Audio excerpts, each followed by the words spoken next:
রমজান মাসকে কেন্দ্র করে নিত্য প্রয়োজনীয় পণ্যের দাম নিয়ন্ত্রণে রাখতে বান্দরবানে শুরু হয়েছে টিসিবি পণ্যের বিশেষ বিক্রি কার্যক্রম।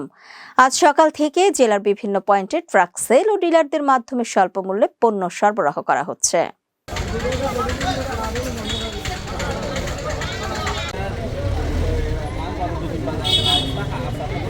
পার্থক্য বাজার তুলনামূলক হয়তোবা প্রতি কেজিতে 30 টাকা 50 টাকা এরকম ব্যবধান আছে, সেটা আমরা সাশ্রয় পাবো।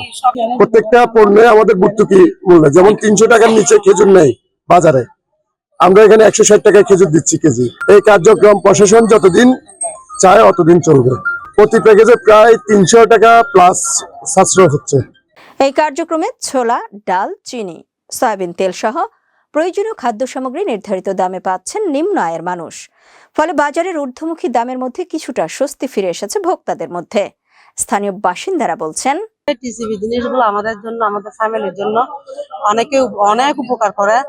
সারা বছরে আমরা তো পাচ্ছি, প্লাস তার উপরে প্লাস পয়েন্ট হচ্ছে যে আমরা এই রমজানের উপলক্ষে যে জিনিসটা পাচ্ছি সেটা কিন্তু আমাদের জন্য এক্সট্রা সুবিধা। আমরা মানে এই সুযোগ সুবিধাগুলো যদি আমাদের সারা রমজান মাসে হয়, কার্ডদারি বা কার্ড ছাড়া সবার জন্য যদি উন্মুক্ত হয়, বিশেষ করে এটা আরো বেশি ভালো হয়।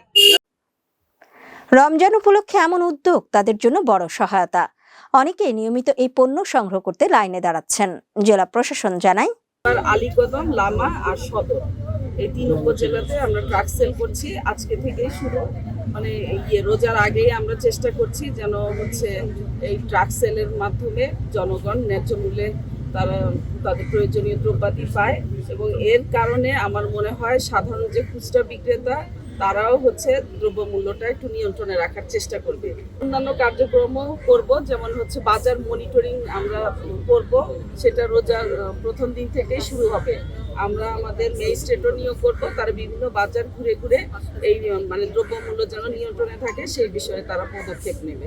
20 দিন বিক্রিটা চলবে এবং আমাদের অভিযান পুরো রমজান মাস জুড়েই চলবে।